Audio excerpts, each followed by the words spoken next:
अस्सलाम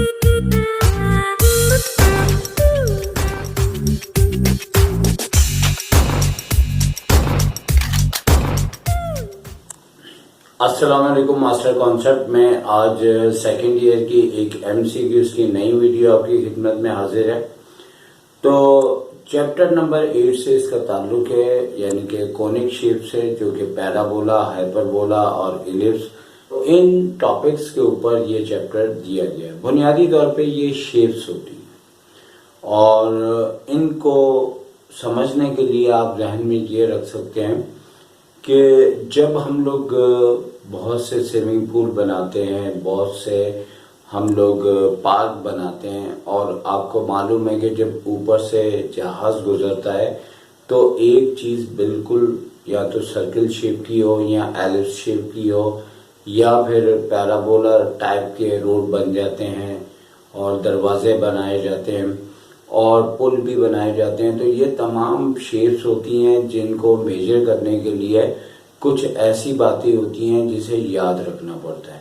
बहुत से टॉपिक्स ऐसे होते हैं जो कि हमें याद रखने के साथ वो नज़र भी आ रहे होते हैं और समझ भी आ रहे होते हैं, लेकिन बहुत से टॉपिक्स ऐसे होते हैं जिन्हें हमें सिर्फ उसकी प्रॉपर्टीज वाइज उसको जहन में रख लेना बेहतर है, क्योंकि वो चीज़ जब तक हम प्रैक्टिकल लाइफ में नहीं करेंगे हमें नहीं समझ आएगी।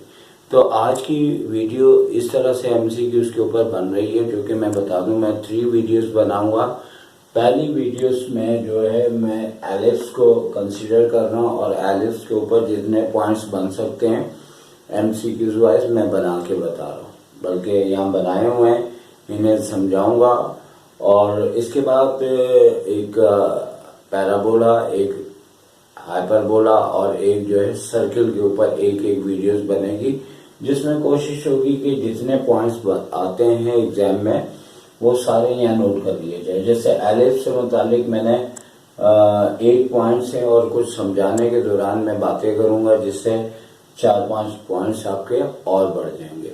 और तमाम ऐसे स्टूडेंट्स जिन्हें समझने से कोई ताल्लुक नहीं है, सिर्फ आंसर से ताल्लुक है, तो इसका स्क्रीनशॉट लें। आंसर हमने पहले से लिख दिए हैं और इसे वो याद कर लें। लेकिन ये इतना मुनासिब तरीका नहीं है, क्योंकि कुछ एमसीक्यूज तो चेंज नहीं होती, लेकिन जहाँ इस तरह की वैल्यूज होती हैं वहाँ पे एमसीक्यूज अमूमन चेंज हो जाती है। तो लिहाजा बहुत से स्टूडेंट चाहते हैं कि हमें फौरी तौर पे वीडियोस के अंदर करना आ जाए, तो यहाँ पे आप स्क्रीनशॉट लें। बेशक ये ना आए, आप स्क्रीनशॉट लेने के बाद आप अपने लिहाज से अगर करना चाहें तो कर सकते हैं। और यहाँ पे सबसे पहले अगर बात की जाए कि इन तमाम पॉइंट्स को थोड़ा थोड़ा सा क्लियर करने के लिए पहले हमें इस साइड पे अपना एक कॉन्सेप्ट डेवलप करना पड़ेगा। और सबसे पहले, इससे पहले वाली वीडियोस के अंदर हमने बताया था कि एलिप्स की ई से मुराद है एसेंट्रिसिटी। तो एसेंट्रिसिटी जो है वो 1 से इसकी कम होती है। और इससे पहले वाली वीडियोस में हमने सारी शेप्स, कोनिक की तमाम शेप्स के ऊपर हमने बता दिया था कि पैराबोला की 1 होती है, एलिप्स की 1 से कम होती है, हाइपरबोला की 1 से बड़ी होती है। तो बहरहाल वो पॉइंट भी एमसीक्यूज वाइज बहुत ज्यादा इंपॉर्टेंट है। लेकिन यहाँ पे एलिप्स की सेंट्रिसिटी के बाद हमने एलिप्स की शेप बनाई है, और एलिप्स की शेप बनाई है और उसमें हमने एलिप्स के मुख्तलिफ जो फार्मूलाज हैं या उससे मुतालिक जो बातें हैं वो सारी इसके अंदर बताई हुई हैं। और बताने के साथ साथ यहाँ पे एक चीज की कमी महसूस हो रही है, लेकिन वो कमी ये वाली एमसीक्यूज का ये वाला हिस्सा कवर करेगा। और उससे पहले आपको ये याद रखना है कि हमारे पास इक्वेशन एलिप्स की ये वाली होती है उस सूरत में अगर उसका सेंटर जो ओरिजिन पे हो 0 0, तो इस सूरत में ये हमारे पास एलिप्स की इक्वेशन है। और जैसे कि अभी आप देखें कि सेंटर इसका जो है ना ओरिजिन पे, ओरिजिन बुनियादी तौर पे क्या होता है 0 0 पॉइंट होता है, ठीक है। अब उसके बाद ये x क्या है, ये y क्या है, तो अगर मैं इसके पेरीमीटर के ऊपर अपनी फिंगर को मूव करूं तो ये एक्स वाई और ये इसका पेरीमीटर है। यानी अगर ये बात आपको समझ में नहीं आई तो हमारी ये जो शेप बनती है इसकी वो एक्स और वाई की वैल्यूज होती हैं। तो लिहाजा कहने का मतलब है कि यहाँ पे जो ए है और बी है इसे आखिर कहते क्या है।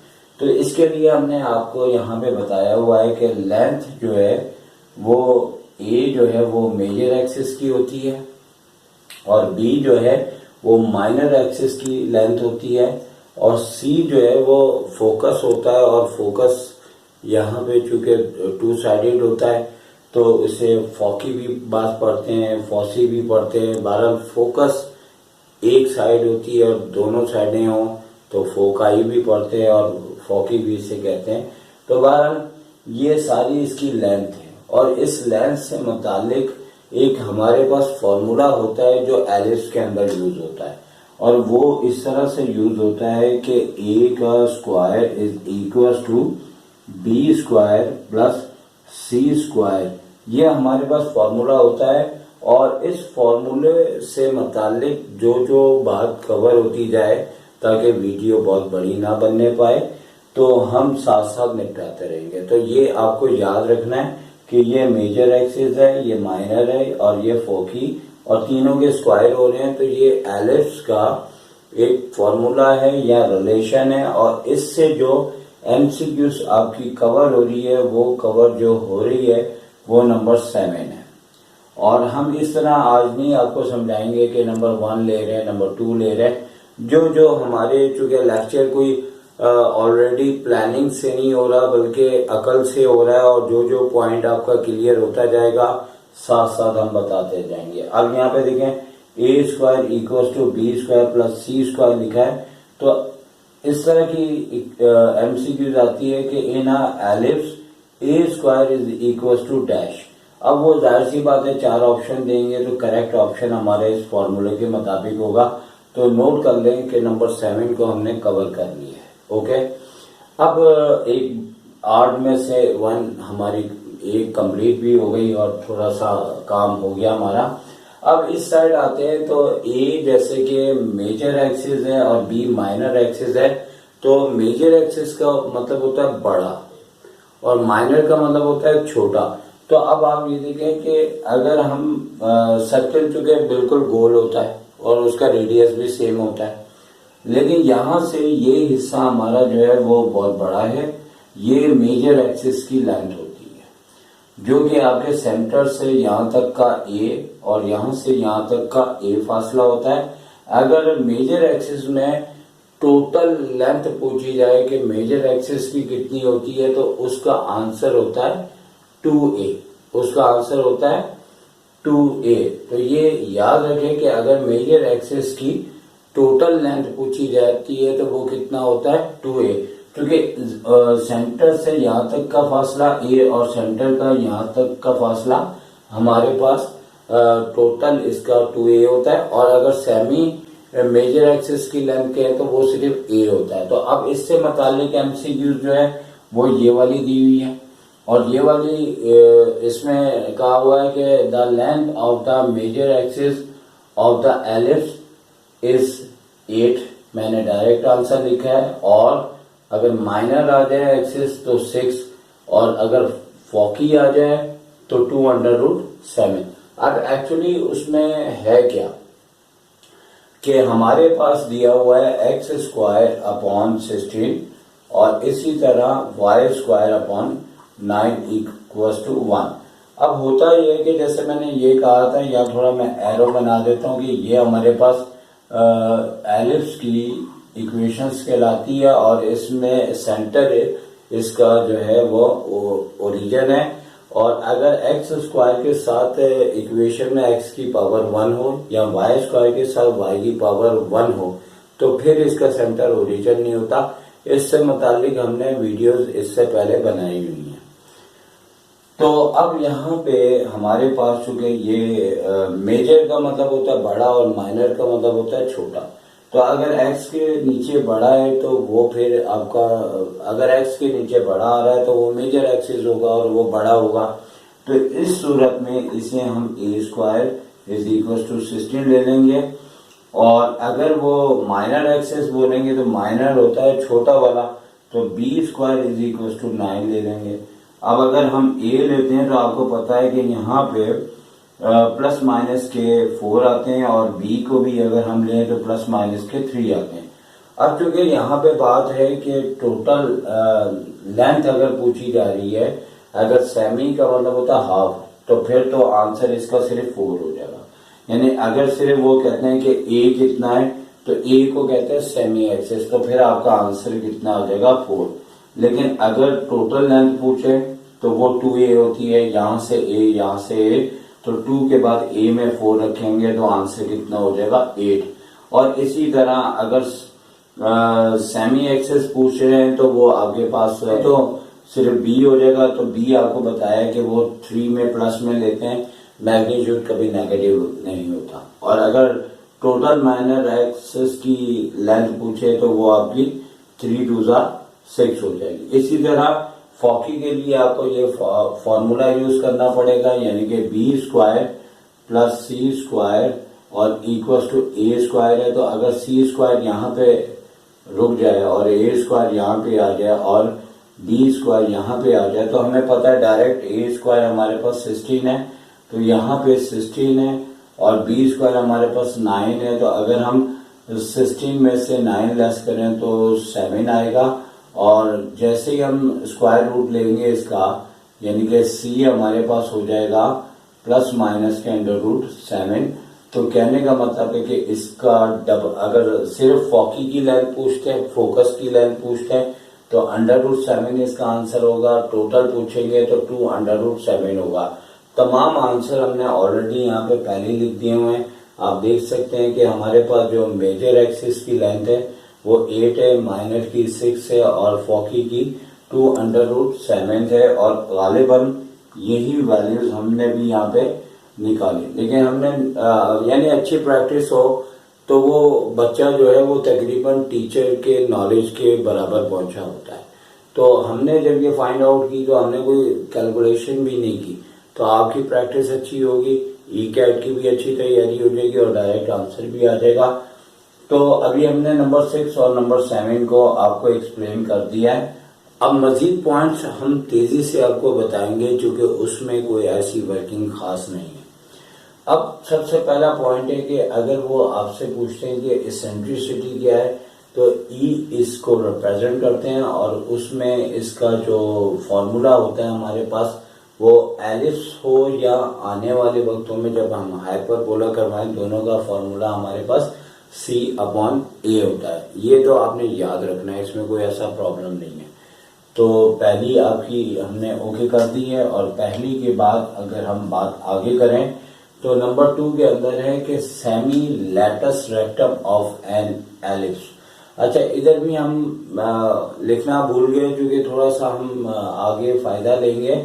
और यहाँ एलिप्स हो या हाइपरबोला हो, जैसे ऊपर और करके लिखा है, तो दोनों का फॉर्मूला फिक्स होता है। चाहे वो आपसे सेंट्रिसिटी पूछे c अपॉन a, चाहे आपसे सेमी लैटस रेक्टम पूछे तो a स्क्वायर अपॉन 2b। लेकिन अगर हाइपरबोला भी है तो फिर भी फॉर्मूला ये होगा। लेकिन अगर सेमी का लफ्ज ना हो, टोटल हो, टोटल में मतलब सेमी का लफ्ज नहीं होगा तो कहेंगे latus rectum of an ellipse. तो ये नीचे का 2 जो है ना हट जाएगा, यानी इसकी जगह हम सिर्फ क्या कहेंगे a स्क्वायर अपॉन b। अगर हमसे सेमी पूछ रहे हैं तो नीचे 2 आएगा क्योंकि सेमी का मतलब होता है हाफ। तो अगर आपसे टोटल पूछेंगे तो वो 2 नीचे से हटा दिया जाएगा। अब आप लोग सोच रहे होंगे कि ये जो हमारे पास लैटस रेक्टम है ये बुनियादी तौर पे किधर है, तो फिगर के अंदर। तो हमने फिगर इसीलिए बनाई कि फिगर चूंकि ये जब टॉपिक आप पढ़ेंगे तो हमारे पास जो है यहाँ पे एक लाइन होती है जिसे लैटस रेक्टम कहा जाता है। और वो लैटस रेक्टम का फॉर्मूला हमें बताया हुआ है a स्क्वायर अपॉन 2b। तो बुनियादी तौर पे ये फिगर को कंप्लीट करके आपके सामने रखने का मतलब था कि सिर्फ आपको ये ना बता दिया जाए भाई इसका ये आंसर है, और थोड़ा बहुत कॉन्सेप्ट अगर आपका क्लियर हम लोग करें आपका, तो ये है कि ये आपकी लेटेस्ट रेक्टम की लेंथ कहलाती है, ये भी होती है। अब यहाँ आप देखें कि हमारे पास यहाँ पे प्लस माइनस का भी साइन आता है, लेकिन ये ऑप्शन पे डिपेंड करता है, क्योंकि हमारी जो लेंथ है एक पॉजिटिव साइड पे होती है और एक नेगेटिव साइड पे होती है। तो लिहाजा कहने का मतलब है कि एक हमारे पास ये है लेटेस्ट रेक्टम की लेंथ और एक ये है, ये प्लस में काउंट होगी, ये हमने लिखा नहीं है। अगर वो लेटेस्ट रेक्टम की बात हमने आपको यहाँ फिगर से भी दिखा दी तो हमारा सेकंड पॉइंट भी हो गया। और तीसरा पॉइंट है the equation of the directors of the ellipse. ये इक्वेशन हो तो इसका आंसर जो है हमारे पास x equals two plus minus a upon eccentricity.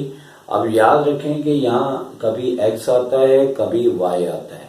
इस बात का फैसला किस बात पे होता है कि अगर आपका a स्क्वायर x स्क्वायर के नीचे आ रहा है, या कभी कभार आपको वैल्यूज भी दे देते हैं, जैसे फॉर एग्जांपल यहाँ पे ये लिखी हुई है, तो याद रखें कि एक्स स्क्वायर के नीचे a स्क्वायर आ रहा है, तो आपकी जो मेजर एक्सिस हैं वो आपके एक्स एक्सिस हैं, और उस सूरत में इक्वेशन में एक्स आता है। और या फिर अगर आपका एक्स स्क्वायर जैसे 16 और वाई स्क्वायर अपॉन 9 है तो बड़ा नंबर है, तो बड़ा नंबर होगा तो हमारे जो एक्सिस हैं वो अगर मेजर एक्सिस एक्स के नीचे आ रहा है तो इस सूरत में हमारा फॉर्मूला ही होता है डायरेक्ट्रिक्स का, इक्वेशंस का, तो x इक्वल्स टू आता है। फॉर एग्जांपल अगर हम a स्क्वायर इसके नीचे लिख दें और b स्क्वायर इसके नीचे लिख दें तो यही चीज आएगी, लेकिन यहाँ पे x की जगह y आ जाएगी। यानी कि अगर हम इस शेप को यूं कर दें तो हमारा यहाँ x की जगह y आ जाएगा। तो उस सूरत में मैं आपको लिख के बता देता हूँ कि y equals to a upon e, यानी कि ये फॉर्मूला हमारे पास यही होता है। और यहाँ पे जो होता है वो इक्वेशन होती है प्लस की साइड में और यहाँ पे होती है माइनस की साइड में, और हमेशा मेजर एक्सिस के आगे और यहाँ से इस साइड आगे हमारी इक्वेशन ऑफ डायरेक्ट्रिक्स कहलाती है। और ये आपने याद रखना है और ये पॉइंट आपके पेपर्स में आ सकता है। तो इस तरह नंबर 3 भी आपका क्लियर हो गया। अब नंबर 4 की बात करें तो ये बहुत ही आसान है। हमने शुरू में कहा था कि ये हमारी इक्वेशन अगर एलिप्स की इस तरह से दिया जाए, इससे पहले भी हमने वीडियोस बनाई हैं, अगर एक्स स्क्वायर है और एक्स की पावर 1 हमें इक्वेशन में नजर ही नहीं आ रही, वाई स्क्वायर है तो वाई की 1 पावर हमें पूरी इक्वेशन में नजर ही नहीं आ रही। ये चाहे हाइपरबोला हो, चाहे वो सर्किल हो, चाहे वो एलिप्स हो, इस सूरत में उसका सेंटर हमेशा याद रखे क्या होता है, ओरिजिन। अभी भी इसका सेंटर ओरिजिन है। अगर यहाँ पे फर्स्ट करें ये इक्वेशन ना हो, इससे अलग भी एक इक्वेशन है, लेकिन वो इतनी लेंथी हो जाती है कि एमसीक्यूज में वो आने के चांसेस नहीं होते। तो ये जो एलिप्स है वो यहाँ पे यहाँ पे यहाँ पे कहीं पे भी आ सकता है, उसका सेंटर चेंज हो जाता है। तो याद रखना है कि इस सूरत की कब इक्वेशन दें और अगर आपकी तरफ से ये सवाल आ रहा है कि भाई ये बड़ा नंबर इसके नीचे आ जाए और ये छोटा नंबर इसके नीचे आ जाए, फिर भी इसका सेंटर जो है ओरिजिन होता है। तो ये वाला भी पॉइंट आपका हमने क्लियर कर दिया। अब उसके बाद ये वाला पॉइंट तो एग्जाम में बहुत ज्यादा आता है, 10 ईयर में कम से कम 6 टाइम, या तो ये हाइपरबोला से आता है या एलिप्स से आता है। अब वहां पे भी हम बाद में बात करेंगे। ये सिर्फ आपको एक रिलेशन है जो याद रखना है कि बिल्कुल दोनों के एक जैसे हैं। B square equal to A square, bracket में 1 माइनस एसेंट्रिसिटी का स्क्वायर है। बस ये याद रखें एसेंट्रिसिटी का स्क्वायर माइनस में हो तो आपने यहाँ पे एलिप्स लिख देना है, और अगर इसकी जगह यहाँ पे आपको यही चीज इस तरह से लिख के दी जाए, बी स्क्वायर ए स्क्वायर और ई स्क्वायर पहले आ जाए, -1 बाद में आ जाए, तो ये एलिप्स की जगह आपका जो है वो हाइपरबोला हो जाएगा। और सबसे ज्यादा आने वाली ये एमसीक्यूज है, ठीक है। अब चूंकि रिड्यूस सिलेबस में सिलसिला कुछ इस तरह से हो गया है कि कुछ समझ ही नहीं आ रहा है क्या आएगा क्या नहीं आएगा, लेकिन ई कैट में बहुत कुछ आएगा, लिहाजा अभी भी फायदा हो जाएगा, क्योंकि अभी 9-10 के भी पेपर हुए हैं, कुछ चीजें थोड़ी बहुत आ जाती हैं जो रिड्यूस सिलेबस में मौजूद नहीं थी। तो लिहाजा ये हमारे माशाल्लाह 7 पॉइंट्स कवर हो गए। और अब हमारा सबसे लास्ट पॉइंट है, इसमें हम पढ़ लेते हैं क्या लिखा हुआ है। इफ एक्स स्क्वायर अपॉन 25 यानी कि मेजर एक्सिस 25 हुआ प्लस वाई स्क्वायर अपॉन 9 यानी कि ये माइनर एक्सिस हुआ बी, तो then the length of the latus rectum. अच्छा, अब लैटिस रेक्टम का चूंकि हमने आपको ऊपर तो सिर्फ फॉर्मूला ही बताया था, लेकिन अगर आपसे वो फर्ज करें कि the length of lattice rectum पूछते हैं तो फॉर्मूला इसका जैसे कि हमारे पास है ए स्क्वायर, यानी नंबर 8 में हम बात कर रहे हैं ए स्क्वायर अपॉन 2b। अब हमें ए और बी मालूम करना, तो ए क्या होता है मेजर एक्सिस की लेंथ, और हमें पता है कि यहाँ पे वो ए स्क्वायर में लिखी होती है इस तरह करके, और स्क्वायर लेने के बाद वो 5 आ जाता है। क्या है, ए हमारे पास 5 आ जाएगा। और इसी तरह बी जो है हमारा स्क्वायर यहाँ पे लेने के बाद, जैसे कि यहाँ पे हमें उन्होंने 9 दिया है, तो स्क्वायर लेने के बाद बी हमारे पास 3 आ जाएगा। अब अगर हम ए स्क्वायर करते हैं तो 25 हो जाएगा, और उसके बाद 2 इंटू बी करते हैं तो 3 हो जाएगा। तो हमारे पास 25/6 इसका आंसर आएगा, और इतनी प्रैक्टिस होनी चाहिए कि आप जबानी करें। तो इस तरह से हमारा ये 8 पॉइंट भी कवर हो गया। आपको 90% पॉइंट्स को कवर किया है। लेकिन क्या होता है कि अगर ये सारे पॉइंट आप क्लियर कर लें तो 2-3 अगर ना भी करवाए जाए तो आपकी इतनी एबिलिटी आप में आ जाती है कि आप उसमें अपनी माइंड से कर सकते हैं। तो सर शायद को इजाज़त दीजिए। Take care.